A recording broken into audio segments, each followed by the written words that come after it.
Assalamu alaikum wa rahmatullahi wa barakatuh mes chers frères et sœurs. Aujourd'hui, Inch'Allah, nous allons parler de la fitra, c'est-à-dire la saine nature. Et oui mes chers frères et sœurs, l'islam est la religion de la saine nature. En arabe, le mot fitra, c'est-à-dire saine nature, désigne l'état de nature dans lequel l'homme a été créé. Et Ibn Manzour dit à ce sujet, le verbe fatara signifie créer, commencer. Le substantif fitra signifie donc commencement, création. Il dit également la fitra est l'état primordial dans lequel Allah créa les créatures et qui correspond à une connaissance intuitive d'Allah Azzawajal. Le verbe fatara signifie créer. Tel est donc le sens du mot fitra. La fitra, mes chers frères et sœurs, est l'une des sources du sentiment religieux chez l'homme. Les textes religieux affirment que l'être humain a été créé avec la faculté de reconnaître l'existence du Créateur et de l'adorer.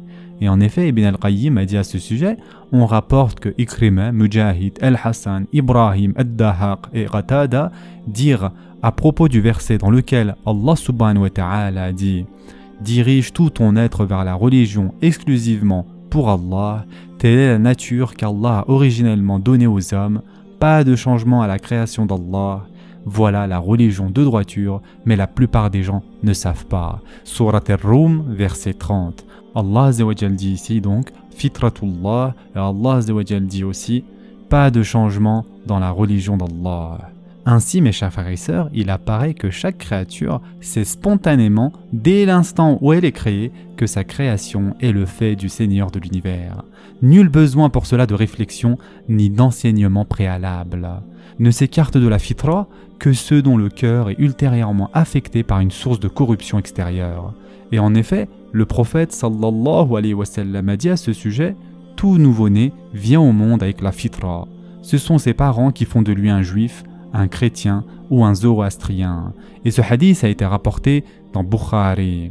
Dans une autre version du hadith, le prophète sallallahu alayhi wa sallam dit « Tout nouveau-né vient au monde fidèle à cette religion. » Et ce hadith a été rapporté par Muslim. D'autre part, le prophète sallallahu alayhi wa sallam dit dans le hadith de Iyad ibn Himar, Allah Azzawajal dit dans un hadith Qudsi, « J'ai créé tous mes serviteurs en purs musulmans. » Les démons les ont alors détournés de leur religion. Et ce hadith a été rapporté par Muslim. De plus, l'être humain est naturellement créé pour chercher refuge auprès de son Seigneur dans les moments difficiles. Et en effet, face à l'adversité ou lorsqu'il affronte un danger, tout être humain, même athée, oublie les idées et les chimères qui lui ont été inculquées et dévoile la nature innée avec laquelle Allah Azzawajal l'a créé. Du plus profond de son être surgit alors un appel à l'aide adressé à son unique Seigneur afin qu'il le sauve de son malheur. Et Allah Azzawajal nous fait remarquer ceci dans le Coran.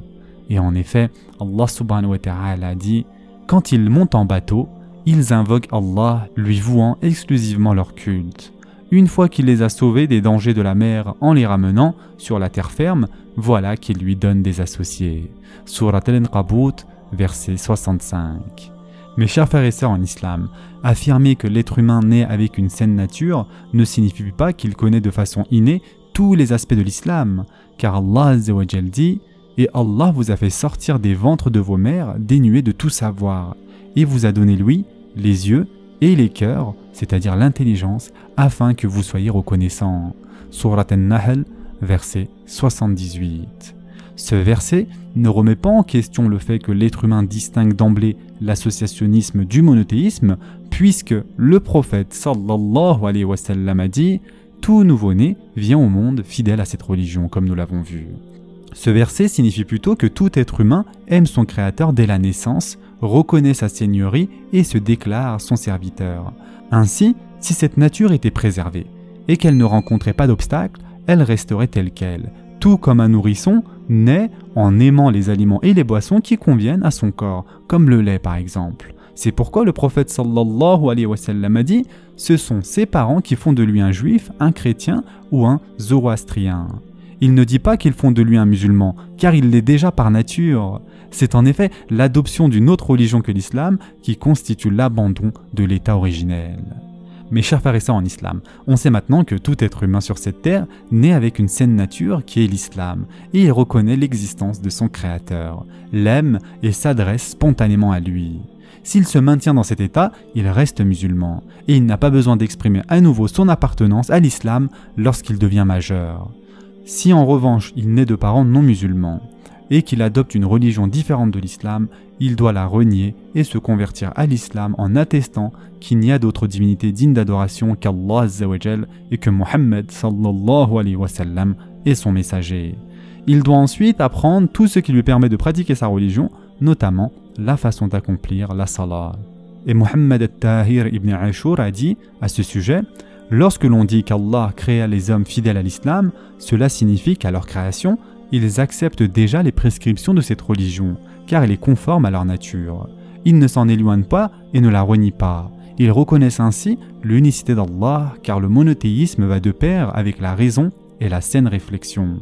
En effet, si l'on inculque à l'être humain aucune opinion ni aucune croyance, sa saine nature le guidera vers le monothéisme. Ainsi, il apparaît clairement que l'islam correspond à la nature innée, à l'état originel dans lequel Allah Azza wa Jal a créé les hommes, et que l'être humain est naturellement enclin à accepter l'existence de son créateur et à l'adorer. Telle est l'origine du sentiment religieux selon les textes. Ces derniers affirment également que la saine nature peut être modifiée ou déviée après avoir subi des influences extérieures. Et on distingue 3 catégories. La première catégorie correspond aux démons. Il s'agit de la première et de la principale influence, comme l'indique le hadith de Iyad ibn Himar qu'on a vu. Les démons en question sont les humains et les djinns dont la préoccupation est d'éloigner les gens de leur saine nature et de les détourner de leur Seigneur. Ensuite, il y a les parents. Dans le hadith que nous avons vu, le prophète sallallahu alayhi wa sallam a dit « Ce sont ses parents qui font de lui un juif, un chrétien ou un zoroastrien ». L'influence donc des parents figure parmi les plus fortes influences car les enfants leur sont naturellement très attachés. Il arrive également que la société ou les médias jouent le rôle des parents dans ce domaine, voire qu'ils exercent une influence encore plus forte avec les réseaux sociaux, n'est-ce pas? Et enfin, il y a l'insouciance. C'est l'un des principaux dangers qui guettent la saine nature. Le fait de s'abandonner à la vie d'ici-bas et de rechercher ses plaisirs pour faire oublier à l'être humain son Seigneur et le faire dévier de la fitra. Et Allah Azza wa Jal dit dans le Coran à propos de cela: « Et quand ton Seigneur tira une descendance des reins des fils d'Adam et les fit témoigner sur eux-mêmes, ne suis-je pas votre Seigneur? Ils répondirent: Mais si, nous en témoignons, afin que vous ne disiez point au jour de la résurrection, vraiment nous étions insouciants, ou que vous auriez dit tout simplement, nos ancêtres autrefois donnaient des associés à Allah et nous sommes leurs descendants après eux. Vas-tu nous détruire pour ceux qu'ont fait les imposteurs? Surat al-A'raf, versets 172 et 173. Ces versets montrent que l'insouciance est l'une des principales causes de la corruption de la saine nature. On pourrait se demander alors, mes chers frères et sœurs, à quoi donc sert la fitra, lorsque l'on sait qu'elle subit sans cesse des influences extérieures qui causent son altération et que l'être humain ne peut pratiquement pas être à l'abri de ces menaces? La réponse est qu'Allah Azza wa Jal, dans sa sagesse infinie, a créé la fitra de cette façon afin que l'être humain soit éprouvé par le bien et par le mal et qu'il soit rétribué en fonction de son attitude face à ces épreuves. En effet, si la fitra était résistante au point de n'être altérée par aucune influence, la mécréance et la déviance n'existeraient pas parmi les êtres humains. La notion d'épreuve serait donc vidée de son sens et cela contredirait donc le dessein divin. Malgré sa vulnérabilité, la fitra est précieuse à de nombreux égards. Premièrement, c'est elle qui implante dans l'âme humaine le sentiment religieux et la prédisposition à adorer Allah Azza wa Jal. Et en effet, lorsque l'être humain ne trouve pas la voie qui le mène à Allah Azza wa Jal, il se met à adorer une autre divinité afin de satisfaire son besoin impérieux d'avoir un Dieu à adorer. On comprend mieux ainsi l'universalité du fait religieux, présent chez tous les hommes, même si cette adoration est vouée à de fausses divinités et qui s'appuie sur des pratiques inauthentiques. Deuxièmement, la fitra inscrit dans l'être humain l'acceptation de sa servitude vis-à-vis d'Allah Azza wa Jal, et il l'incite à se mettre en harmonie avec ses exigences. Et c'est un élément important car l'âme éprouve de la répulsion pour tout ce qui n'est pas compatible avec la saine nature. Troisièmement, la saine nature opte toujours pour la vérité lorsqu'elle se trouve face à un choix.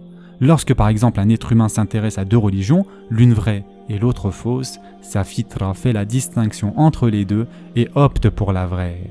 Mieux encore, son choix devient une conviction et alors l'être humain assume ce choix et s'y conforme.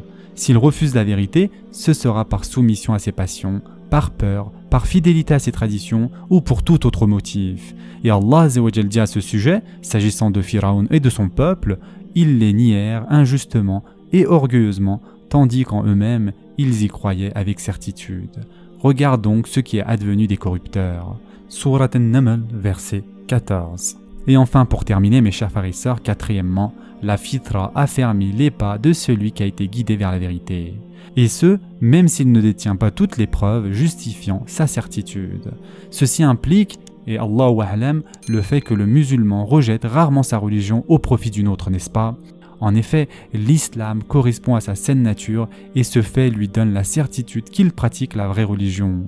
De même, celui qui pratiquait auparavant une autre religion puis se convertit à l'islam se cramponne à sa nouvelle religion comme il se cramponnerait à une bouée de sauvetage. Cela ne peut s'expliquer que parce qu'il a la certitude que cette religion est la vraie religion. Et cette certitude elle-même découle de la conformité de l'islam avec la fitra. Ce sera tout pour aujourd'hui. En attendant, prenez soin de vous mes chers frères et sœurs et à très prochainement, Inch'Allah.